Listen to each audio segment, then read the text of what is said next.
Hello students, मैं doctor Meenakshi Meena, सहायक आचार्य sociology, government college Rajgarh. आज की क्लास आपकी बीए पार्ट थर्ड की क्लास है। इसमें हमारा जो प्रश्न पत्र है वो द्वितीय प्रश्न पत्र है, उप समाजशास्त्रों का परिचय। इससे पिछले वीडियो में हम लोग अध्ययन कर रहे थे वैश्वीकरण के समाजशास्त्र की प्रकृति के बारे में। उसी को आज कंटिन्यू कर रहे हैं।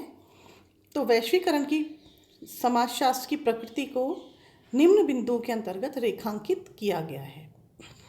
नंबर 1, टर्नर तथा खोंडकर ने अपनी पुस्तक अ सोशियोलॉजी ऑफ ग्लोबलाइजेशन में यह स्पष्ट किया है कि आज दुनिया का कोई भी समाज, चाहे कितना भी छोटा या दूरस्थ क्यों न हो, वह आज वैश्वीकरण की प्रक्रिया के सांस्कृतिक, राजनीतिक, आर्थिक प्रभावों से मुक्त नहीं है। वैश्वीकरण के समाजशास्त्र के परिप्रेक्ष्य का विस्तार करना आवश्यक है, क्योंकि वैश्वीकरण एक बहुआयामी प्रक्रिया है। व्यावहारिक रूप से आर्थिक वैश्वीकरण इस प्रक्रिया का एक अंग मात्र है। मात्र इसी आधार पर ध्यान केंद्रित करके हम वैश्वीकरण की समाजशास्त्र की प्रकृति को नहीं समझ सकते। दूसरा पॉइंट है हमारा वैश्वीकरण के समाजशास्त्र की प्रकृति को समझने के लिए कि वैश्वीकरण के समाजशास्त्र में इस विषय पर विचार करना जरूरी है कि क्या विभिन्न समाजों को प्रभावित करने वाले अतीत की सामाजिक प्रक्रियाएं समाप्त हो चुकी हैं या नई सामाजिक आर्थिक दशाओं के फलस्वरूप उनमें केवल परिवर्तन की दशा पैदा हुई है। तीसरा पॉइंट है हमारा, आज विश्व की सभी पारिस्थितिकीय तथा आर्थिक व्यवस्थाएं परिवर्तन और स्वरूपांतरण की निरंतर चलने वाली प्रक्रिया से प्रभावित हैं। इस दशा में वैश्वीकरण के समाजशास्त्र में विभिन्न आर्थिक, राजनीतिक तथा सांस्कृतिक प्रक्रियाओं का अध्ययन उन नई दशाओं के संदर्भ में करना जो हमें वित्तीय संकट, आर्थिक असमानताओं तथा प्रवास का असंतुलन जैसे विश्वव्यापी रोग से बचा सके। चौथा पॉइंट है, थरबॉन का मानना है कि वैश्वीकरण की प्रक्रिया में कुछ समांतर प्रक्रियाएं जैसे क्षेत्रीयकरण तथा स्थानीयकरण की अवहेलना करना संभव नहीं है। इनके अनुसार वैश्वीकरण एक अभेदकीय लौह कवच नहीं है। वैश्वीकरण के समाजशास्त्र में वैश्वीकरण का अध्ययन एक लोचपूर्ण प्रक्रिया के रूप में होना चाहिए। यद्यपि इस पर नैतिक दबाव की सार्थकता को नकारना गलत हो सकता है। वैश्वीकरण की प्रक्रिया में एक सीमा रहित की अवधारणा पर आवश्यकता से अधिक बल नहीं देना चाहिए। वास्तव में सीमा रहित विश्व की अवधारणा केवल कुछ अधिकार संपन्न व्यक्तियों और देशों के हितों से ही संबंधित है। मानवता का अधिकांश हिस्सा एक ऐसे विश्व को नहीं चाहता जो उसे अपनी संस्कृति व भौगोलिक सीमाओं से अलग कर दे। पांचवा पॉइंट है हमारा, गत वर्षों में नगरीय आतंकवाद बढ़ा है। इससे असुरक्षा भी बढ़ी। इससे विभिन्न राष्ट्रों के मध्य असीमित मानवीय प्रवास को उसने बाधित किया है। यह एक विश्व के भौतिक रूप को विकसित करने के भाग में एक बड़ी बाधा है। उदाहरण के लिए गत वर्षों में मुंबई, न्यूयॉर्क, लंदन आदि पर होने वाले आतंकी हमले तथा 2015 में आईएसआईएस द्वारा Syria, Iraq, Sudan, Libya, Jordan, France पर हुए हमलों के बाद वैश्वीकरण की बात करने वाले देशों ने आतंकवाद से प्रभावित देशों को उसी के हाल पर छोड़ दिया। वैश्वीकरण के समाजशास्त्र में इस तरह की घटनाओं के प्रभावों का समुचित विश्लेषण किया जाना अत्यंत आवश्यक है। हमारा अगला पॉइंट है, छठा पॉइंट, जब हम वैश्वीकरण की समाजशास्त्र की प्रकृति पर विचार करते हैं तो यह भी ध्यान में रखना आवश्यक है कि वैश्वीकरण की प्रकृति अनेक परस्पर विरोधी दशाओं से युक्त है। सैमुअल हंटिंगटन ने लिखा है कि वैश्वीकरण का संबंध विभिन्न राष्ट्रों के मध्य पुराने मतभेदों को दूर करने एवं कुछ राष्ट्रों से दूरी बनाए रखने जैसी दोनों दशाओं से है।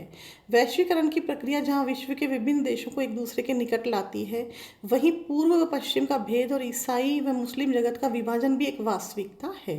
विभिन्न देशों के मध्य जो भौगोलिक विभाजन है उसका तटस्थ मूल्यांकन किया जाना अत्यंत आवश्यक है। वैश्वीकरण ने विश्व को समझने की प्रक्रिया को पहले से अधिक जटिल व कठिन बना दिया है। सन 2008 में चीन के प्रधानमंत्री ने बाजार की मुक्त प्रणाली के साथ सामाजिक समानता व न्याय के नैतिक मूल्यों को उठाया और वैश्वीकरण का खोखलापन उजागर किया।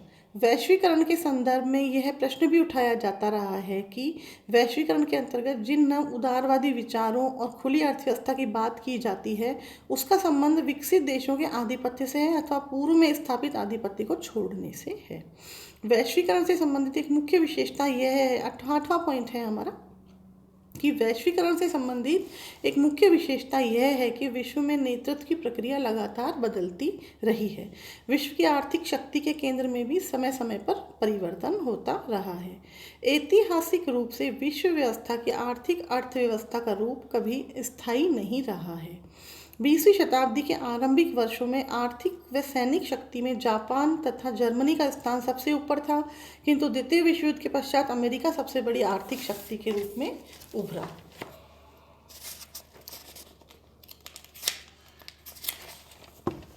आज अमेरिका, यूरोप, जापान भी ब्राज़ील, रूस और भारत तथा चीन के उभरते हुए आर्थिक नेतृत्व की बात करने लगे हैं।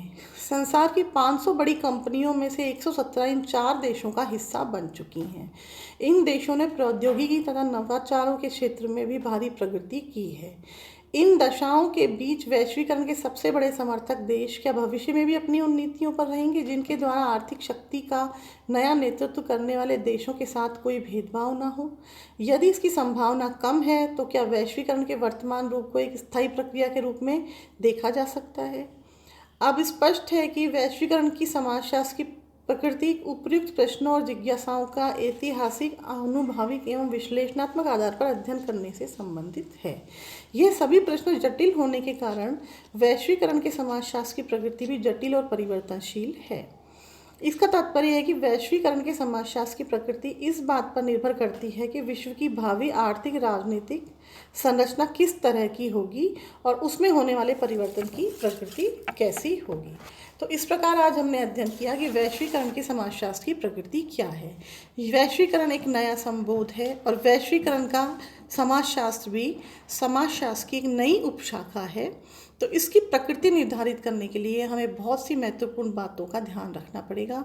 यही आज हमने आज की क्लास में पढ़ा। आज की क्लास में इतना ही। नमस्कार।